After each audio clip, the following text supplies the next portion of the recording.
Halo semuanya, baik, hari ini kita akan mempelajari tentang materi jenis-jenis media pembelajaran.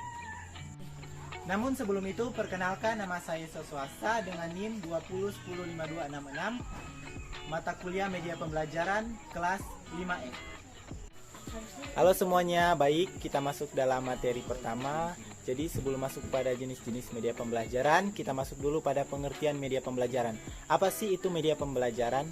Jadi media pembelajaran adalah segala sesuatu yang dapat digunakan untuk menyampaikan informasi pelajaran kepada peserta didik dan dapat merangsang pikiran, perasaan, perhatian, dan kemauan si belajar sehingga dapat mendorong terjadinya proses belajar. Oke, kita masuk pada pokok materi tentang jenis-jenis media pembelajaran. Jadi, jenis-jenis media pembelajaran terbagi atas 3. Ada audio, visual, dan audiovisual. Oke, pertama kita masuk pada media visual.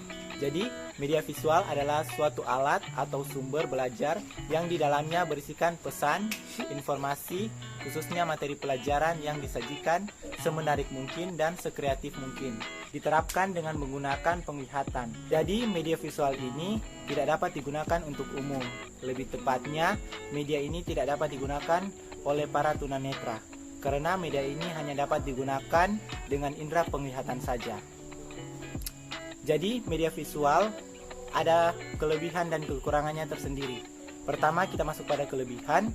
Jadi, media visual mempunyai kelebihan, dapat dianalisis lebih mudah, dapat mengatasi keterbatasan pengetahuan yang dimiliki oleh peserta didik, kemudian dapat membangkitkan keinginan dan minat baru untuk belajar. Yang keempat, meningkatkan daya tarik peserta didik terhadap materi. Yang kelima, mudah untuk diaplikasikan. Yang keenam, tahan lama. Kita masuk pada kekurangan. Pertama, kekurangan dari media visual ini kurang praktis dalam penggunaannya. Hanya berupa gambar dan tulisan saja, sehingga media ini tidak dapat diterapkan untuk peserta didik yang berkebutuhan khusus.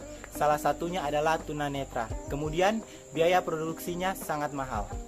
Jadi dapat dilihat pada gambar di atas, itu adalah contoh media visual. Yang pertama ada gambar dan foto, kedua peta konsep, yang ketiga diagram, yang keempat grafik, yang kelima adalah poster, dan yang keenam adalah peta dan globe. Baik, kita masuk pada jenis yang kedua, yaitu media audio. Jadi, media audio atau media dengar adalah jenis media pembelajaran atau sumber belajar yang berisikan pesan atau materi pembelajaran yang disajikan secara menarik dan kreatif. Diterapkan dengan menggunakan indera pendengaran saja, karena media ini hanya berupa suara. Jadi, media ini mempunyai kelebihan dan kekurangannya tersendiri. Pertama, bagian kelebihan, biaya yang harus dikeluarkan hanya sedikit karena harganya murah. Kemudian yang kedua, mudah dibawa dan dipindahkan. Yang ketiga, materi dapat diputar kembali. Kemudian yang keempat, dapat merangsang keaktifan pendengaran peserta didik dan juga dapat mengembangkan daya imajinasi. Kemudian kita masuk pada kekurangannya. Jadi media ini bersifat abstrak karena berupa suara saja, sehingga pada hal tertentu juga memerlukan bantuan visual. Kemudian yang kedua, pemahaman pengertiannya hanya bisa dikontrol melalui kata atau bahasa serta susunan kalimat. Yang keempat, media tidak dapat diterapkan oleh peserta didik yang berkebutuhan khusus, lebih tepatnya bagi mereka yang tidak dapat mendengar atau tunarungu.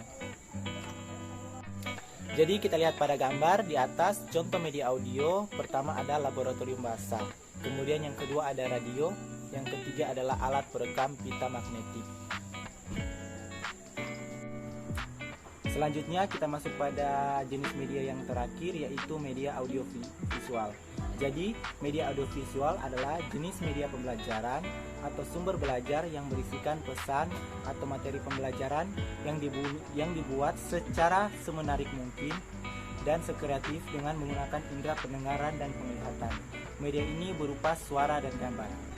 Jadi menurut Jamara, media audiovisual dibagi menjadi dua.